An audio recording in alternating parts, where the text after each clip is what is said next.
Yo, what's good, man? I react back when another reaction video, man. And we're here with fern, the world's deadliest company, man. Let's get it. China, 1982. The economy is in shambles. After Of course, it's in China too. years of communist upheaval under Mao Zedong, most people live on less than $1 a day. Now a new leader is trying to modernize one of the country's most important industries. His government founds a company that becomes known as CNTC STMA. You've probably never heard of it, but their product kills up to 2.4 million people every year.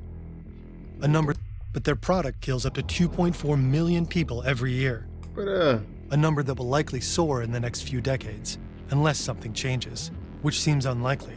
There's far too much money at stake. Selling cigarettes.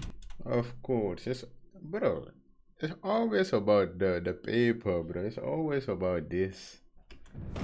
Like, of course, it's CNTC about money. STMA is likely one of the most profitable companies in the world, by far.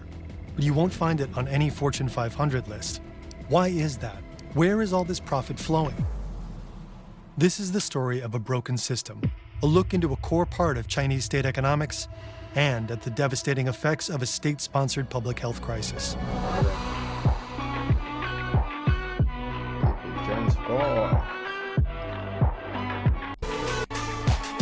Got an intro now?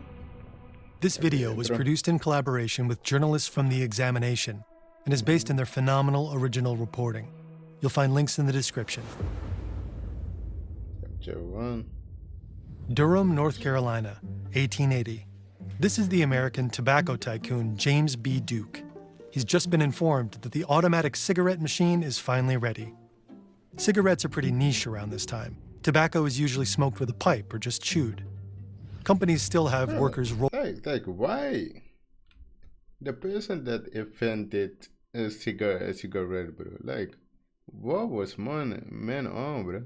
Like, why was he thinking about, yeah, let me make something that's gonna make me high or stone, man? Like, why? Roll cigarettes by hand at a rate of about 4 cigarettes per minute.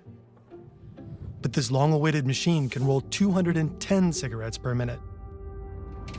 People get so addicted to cigarettes so easily too, bro. Like, I get it, bro. It'll make James Duke cartoonishly rich, and it plays a big role in hooking millions on tobacco. When Duke hears the good news, the first thing he says is, "Bring me the atlas." Duke's never been to China, and he'll never visit either. All he cares about is that it has 430 million people. At the time, it's the most populated country on Earth. That is where we're going to sell cigarettes, he says. He's told that Chinese people don't smoke cigarettes, but he isn't worried. They can learn. Wow. And he's right. His company, British American Tobacco, will become enormously successful in China. At the time, not many American businesses make money on Chinese soil, but British American cigarettes catch on like wildfire. Within a few short years, China is buying billions per year. Chinese tobacco companies can't keep up. British American Tobacco squeezes out more than 20 Chinese cigarette companies and goes on to dominate the market for 50 years. Then the communists take power in 1949. By then, China's love of tobacco runs deep. Smoking has become a big part of Chinese culture. Chairman Mao is a notorious chain smoker. He famously favors British American Tobacco's State Express 555s. He'll later switch to a domestic brand packaged in patriotic red, embossed with the gate of the Heavenly Palace. Mao's doctor once advised him to quit, but he waved it off and said, smoking is also a form of deep breathing exercise. And during the Communist Revolution, Mao... What? Bro, what's my own, bro? ...was just how to rally his troops. Deep breathing, he promises them exercise, food, shelter, and cigarettes. A promise he'll fulfill. Tobacco first reached China in the 17th century. Qing dynasty emperors tried to ban the drug. They threatened to behead anyone caught smoking. Sheesh. But people kept puffing away anyway. So instead, Qing rulers tried to get a monopoly on tobacco, so that only they could use it. Getting your head chopped because you want to smoke is crazy, dude. That's insane, though, bro. for diplomatic purposes. Having What failed about at that, this? they eventually allowed the people to cultivate and smoke tobacco, and just taxed it. Bro, what? That brought in tons of money for the imperial court and created a livelihood for millions. In other words, China's been a nation of tobacco lovers for a long time. But smoking habits reach a whole Because new imagine, level. imagine someone in the corner doing this. And man get caught. Ooh, it's over, man. After the Communist Brother. Revolution, when the new regime successfully Nah. nationalizes the tobacco industry. All Back in foreign the tobacco day, companies are banned. Mao places all the remaining private companies under government control. And his successor, Deng Xiaoping, also a chain smoker, consolidates those companies into one state-controlled monopoly. By 1996, 4 decades after the revolution, China is smoking 4 times as many cigarettes, Sheesh. a number that's been growing almost continuously ever since. Mm. Speaking of growing numbers, more and more people choose Ads. Udu to grow their business, overseeing your inventory, doing Put your it on accounting, Udu. selling on your website. Today, Oh, man. every 5th person in China smokes, over 300 million people. And tobacco is the country's most socially sanctioned addiction. Fancy cigarettes are a go-to gift for formal occasions. When you Yeah, travel, I saw- people I expect saw that you that bring a home lot. cigarettes from your destination. And if What? someone offers you a cigarette, a lot of people would judge you if you turned it down. It's still common for Bro, so you're telling me even if I don't smoke and somebody offer me a cigarette and I said no, I'm rude. Hold on. doctors and high-profile Bro, politicians China to is smoke. different, bro. China has about 1/5 the world's population, but buys nearly half of the world's cigarettes. China is a whole different country out there, bro. They got their own world out there, bro. About 2.4 trillion per year. Like their Stacked own on top world, of bro. each other, this year's worth of Chinese cigarettes would reach from your house to the sun, with a few million kilometers to spare. And nearly all of the cigarettes they buy are produced and sold by one company. CNTC STMA, also known as China Tobacco, is the world's largest cigarette manufacturer. Each year, they make more than 4 times as many cigarettes as the next biggest tobacco company, which is Philip Morris, the people who make Marlboro. It's also 100% owned by the Chinese government, and it's part of this super ministry within the Chinese government called the Ministry of Industry and Information Technology. This is Jason McClure, a journalist who has investigated China Tobacco for years. China Tobacco is a legal monopoly in China, and it has 19 different cigarette-making subsidiaries. It's authorized to control all aspects of production and distribution, from plantation to manufacture to import and export. Together, they control more than 97% of China's cigarette market. This powerful monopoly funneled over $223 billion in profits and taxes into the Chinese treasury in 2024. That's almost $100 billion more than Apple's total profit before taxes in that year. Sheesh, And all of this bro, money what? flows directly to the government. They make more money than Apple too, bro. Biggest tobacco company in the world is the Chinese government. That's One insane. part of it at least, which means that the more the Chinese population smokes, the richer the state becomes. In fact, China receives more money from tobacco than Saudi Arabia does from oil. So in 2023, it was What? somewhere between 6 and 7% of the central government of China's revenue came Bruh. from China Tobacco's profits or taxes paid by China Tobacco. Now, to put that in context, that's Bro, if you think about it, that's actually crazy, bro. They make money than make more money than Saudi Arabia selling oil, bro, and they make more money than Apple too. about the equivalent That's of China's insane, entire defense budget in 2023. In other words, China could finance their vast military with cigarettes. Inside the country, this isn't exactly a secret. Chinese smokers often joke about it. When they light up, they'll say they're helping the country build warships. Every puff is patriotic. But China Tobacco isn't just the producer of cigarettes, it's also the country's tobacco regulator. Officially, it's also supposed to get the country's smoking habit under control. The tobacco executives are literally inside the room where the decisions are being made about tobacco control and about public health policy. When it comes to the size and the display of cigarette warning labels, when it comes to whether or not cities should ban smoking in restaurants or public places, China Tobacco is able to be in the room where the decisions are made. And the money, the $200 billion a year that the government receives in revenue. They should. I think some people, a restaurant, they already do that, but block the cigarette that you're not allowed to smoke in a restaurant. That's a good thing, actually. From the company explains their influence. Tobacco makes so much money, the government has fewer reasons to crack down on it the way it might other dangerous consumer products. All this presents a huge conflict of interest. Kind of like if your meth dealer were also your doctor and a DEA agent. And here's where things get mind-boggling. Not only is China Tobacco one of the biggest and most profitable companies in the world, there's also a good case it's the deadliest. The World Health Organization and other researchers try to measure how much sickness and death each year is caused by economic activity, often by legal companies doing business in ways that happen to sicken or kill people over time. In many countries, there's a huge spike in deaths from diabetes and heart attacks linked to obesity.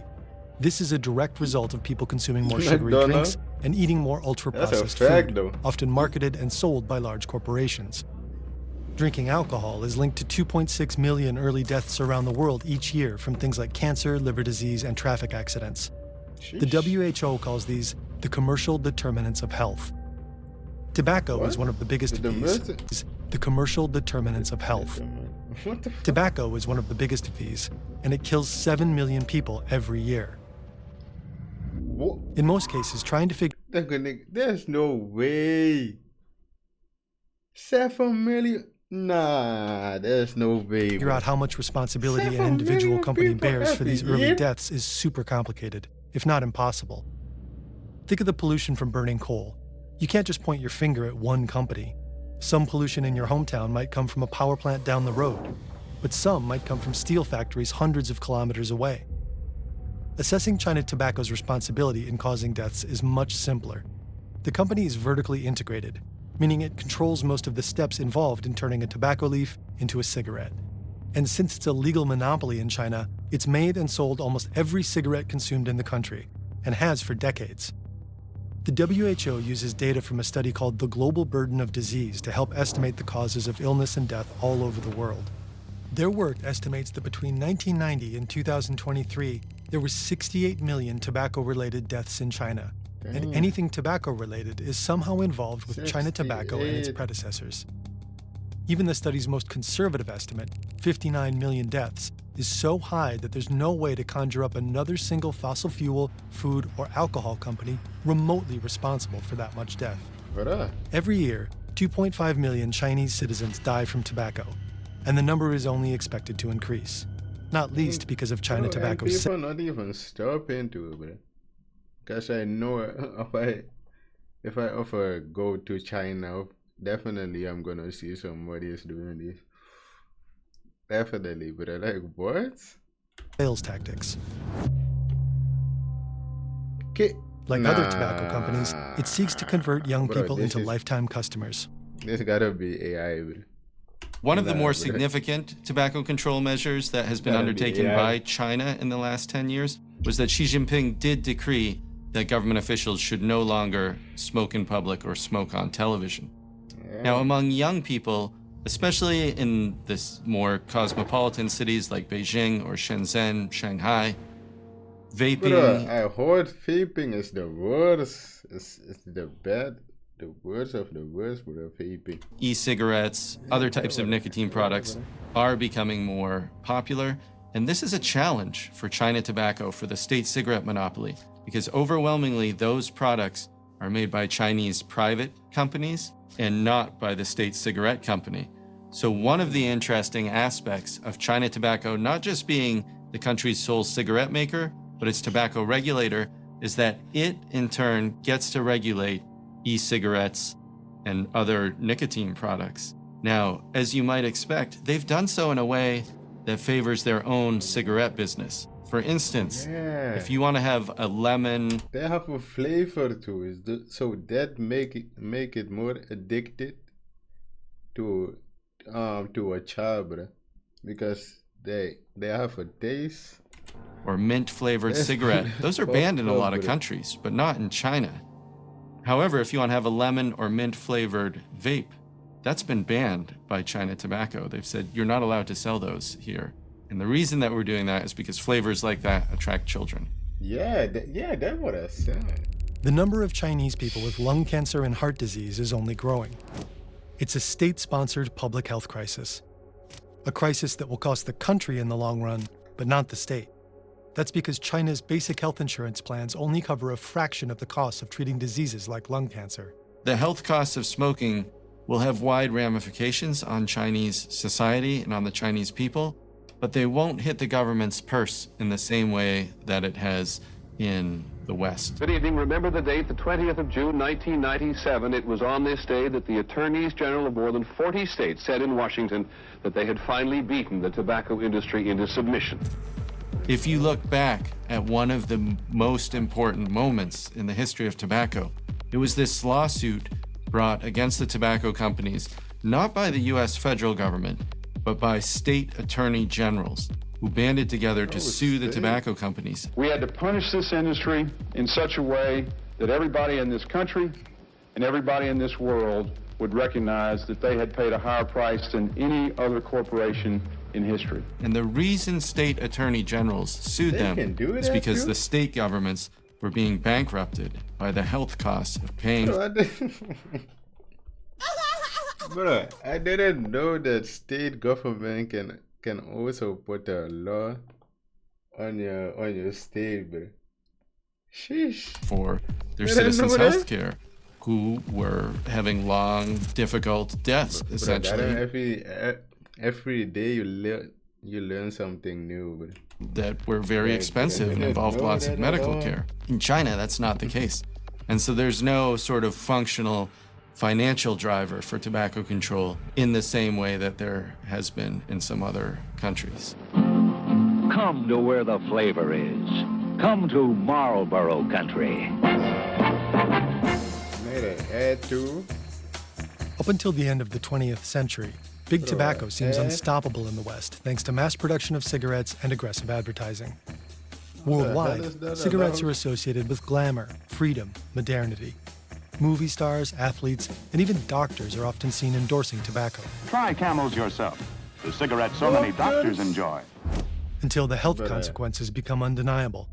In 1964, the Surgeon General's report declares that smoking is linked with lung cancer, a Of fact that big course. tobacco No, but that's the number one thing, bro. had It's been trying. fucked up first, bro. It's your lung. Then, it's one thing still. Yeah, but it's your lung and your liver. It fucked up your heart too, bro. That shit is terrible. That shit is bad for you, bro. To cover up and discredit for years. The landmark report led to Congress requiring warning labels printed on cigarette packaging, and in the decades since, more and more countries have passed more and more anti-smoking measures. In the United States and other countries, high taxes on Can also messed up your food. tobacco and public awareness of its health hazards led to dramatic shifts in attitudes towards smoking and a steady global decrease in consumption. Now you see more and more countries implementing public smoking bans. If you can't smoke in a restaurant, if you can't smoke in a bar, if you can't smoke in a cafe, all of a sudden, your friends are inside having a good time, eating, drinking. If you're the smoker, you're outside by yourself on a street corner. And effectively, Bro, wait, but that's dumb though. Imagine, this is not for me by the way because I don't smoke. But imagine sitting on a bar and you're not allowed to smoke. How do that make sense? You can drink alcohol but not smoke. Bro, that doesn't make any sense.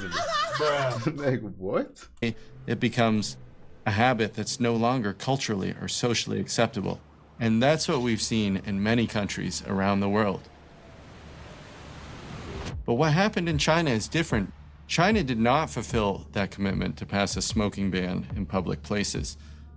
In 2016 and 2017, Xi Jinping tried, and effectively, it was stopped by China Tobacco.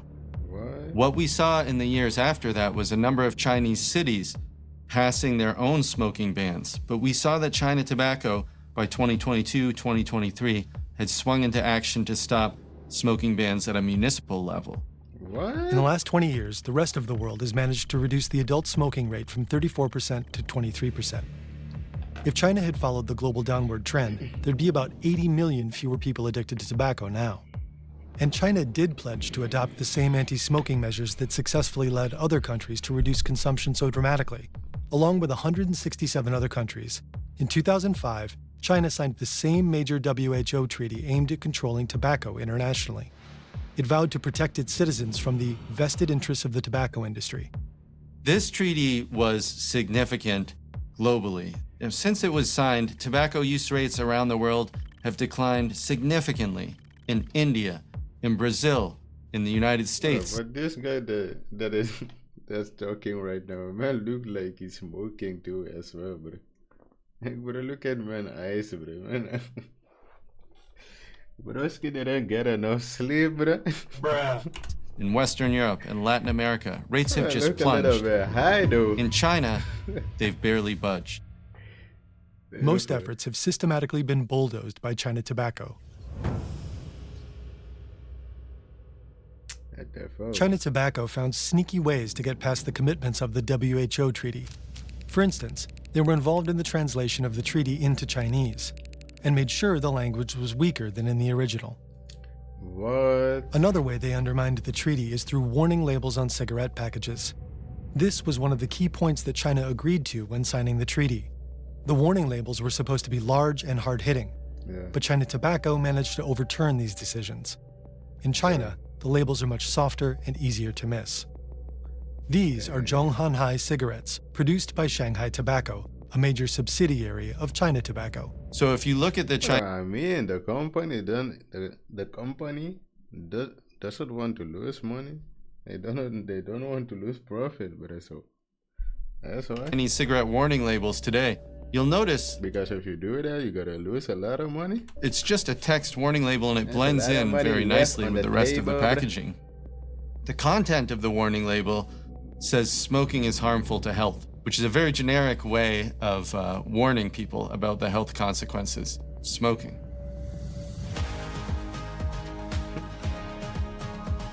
Smoking is bad for you. Zhongnanhai cigarettes were smoked by the characters on a popular TV show called Struggle, kind of like a Chinese version of Friends. Around 2007, it became the go-to cigarette for young people living in big cities. Now that Struggle's original audience is no longer so young, Shanghai Tobacco has launched a new line of Zhongnanhai. The rebrand is meant to entice the next generation of smokers, younger millennials and Gen Z. Some Chinese cigarette brands are especially beautiful. There's the Changhua brand favored by Mao, still considered a premium cigarette. Apparently, the smoke tastes a bit like preserved plums. Other brands also use elegant packaging with patriotic imagery. China Super Slims look like Chinese porcelain. Shengmao China has the giant panda as a mascot, and Double Happiness is associated with Chinese weddings. All these brands are owned by China Tobacco. Now, if we're to contrast that with these cigarettes that I bought in Vietnam, Vietnam also signed on to the same WHO treaty, but when they designed their cigarette packages, they put half the space warning, on the front of the package is a graphic warning label showing a diseased body part. The warning label itself specifically warns you that smoking causes heart disease. And we know from research that when you warn people about a specific health problem, they're much more likely to pay attention than if you just tell them something generic, like smoking is harmful to health. But if they're addicted to that, ew, what is this? This shit look gross, bro. Some countries go even further. This is plain tobacco packaging, a tobacco control strategy implemented by more and more countries, including the UK, France, Canada, and Australia. Cigarettes packaged without logos, just graphic health warnings and the official ugliest color in the world. The goal is to prevent teenagers from picking up smoking. Young people are particularly susceptible to flashy, attractive tobacco packaging. But it doesn't matter still, because if they're addicted to it, people are gonna stay by that shit, right? It doesn't matter if they put the warning label on it. Plenty of research suggests that plain tobacco packaging helps prevent smoking. Australia credits the ugly packages with getting 100,000 smokers to quit within just 1 year. In contrast, China doesn't even require pictorial health warnings. Not only that, but Chinese cigarette packages often feature a deceptive marketing strategy, an advertising technique based on pseudoscience that other countries banned long ago. The packages will often display the precise tar content of a certain line of cigarettes. The idea is to highlight if a cigarette is low tar, to seem like it's a healthier choice than higher tar cigarettes. But low tar You know what I'm thinking, bro? This nigga, this channel, fern, bro, they must have been getting a lot of copy strike, man. Because this is bad for the company, bro. Putting this type of video on YouTube. This type of document, bro. Cigarettes aren't actually less harmful. For them, bro. When Western tobacco companies pushed low-tar cigarettes in the 20th century, lung cancer rates rose. Now, this is one of the most interesting and deadly marketing frauds in all of human history. Latest U.S. government figures show silver pins lowest in tar and nicotine of all 100 tested. The supposed benefits of low-tar cigarettes have been debunked. But for those who don't know it's junk science, low-tar branding sounds pretty good. Smokers concerned about their health but not quite ready to quit will often assume low-tar cigarettes are a safer choice. Especially perhaps in China, where cigarettes are still allowed to be advertised with safe-sounding words like light, low, smooth, or mild, words that other countries have either banned or heavily regulated. In China, 20% of all cigarettes sold are low tar, and that number is on the rise. China Tobacco keeps finding ways to obstruct prohibitions on advertising, proposals to raise taxes, and other What is the meaning of that, though? tobacco reforms. China Tobacco has used its might, its political power within the Chinese government to block a whole range of tobacco control and public health measures that researchers have known for years are effective at stopping smoking. But how does the company exercise so much power? This is a vast company with offices in every city and town of any significance all across the country. So literally, they have built-in lobbyists there. The head of China Tobacco is one of the 50 most important officials in the Chinese Communist Party. So the political power, the breadth and depth of the company's political power was used to effectively not just stop smoking bans on the national level, but even in little cities and towns around the country. You see this failure to regulate smoking play out on a cultural level. There's packs of cigarettes laying at the gym. There's a guy smoking in the elevator. The warning labels were written in English, which is as bizarre in China. Bro, I hate that shit, bro. When you go inside a elevator, bro, and that shit smell like smoking, bro. I hate that shit, bro. Like, it would be for the warning labels in Canada to be written in Chinese. 50-year-old Chinese man runs marathons, smoking 42 cigarettes. Many Chinese people consider it a lost cause to even try. This guy is smoking inside. This is... Bro, that's the definition of addicted. Man, what? Chinese man runs marathons, smoking 42 cigarettes. Many Chinese people consider it a lost cause to even try. This guy is smoking inside. This is against the law. This is China. Over the last 60 years, global smoking rates have mostly fallen. Taxes, warnings, and bans worked. And the 2005 WHO treaty is credited with being crucial in curbing big tobacco's power. Not in China. It's the smoke.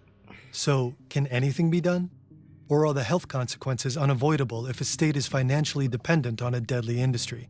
State involvement in the tobacco industry doesn't necessarily mean that smoking rates will remain high or that tobacco control policies will be undermined. There are more than a dozen other countries around the world where the government still owns a major stake in a tobacco company. And there are plenty of countries where the tobacco industry is entirely in private hands.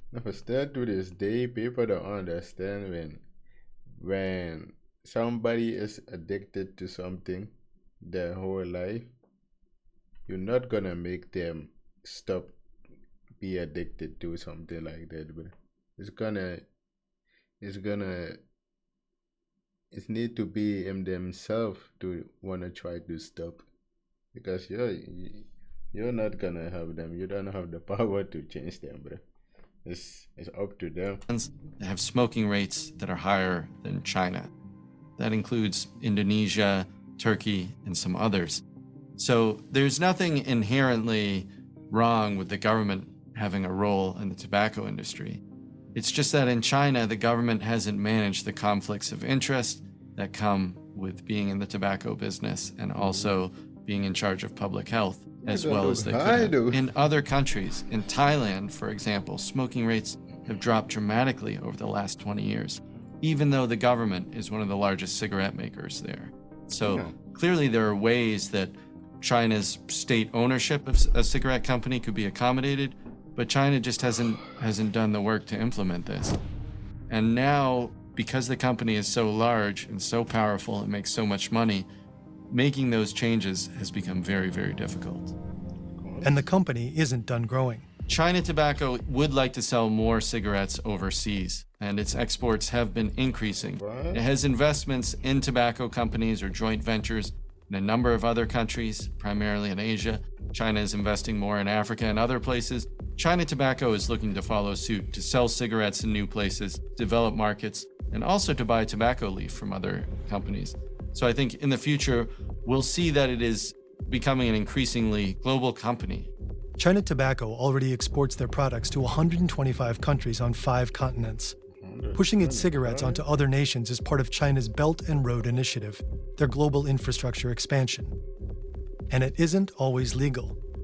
In countries with no legal market for their cigarettes, China Tobacco operates through a convoluted network of subsidiaries.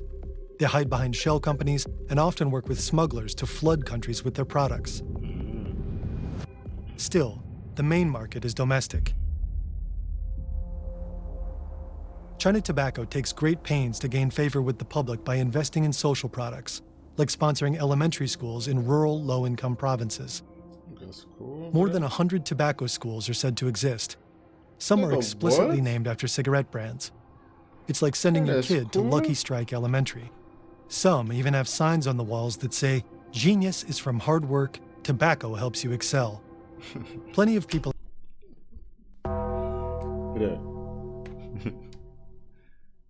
That shit's gonna give you a lot of this. in China are outraged by this and other predatory practices of the tobacco industry.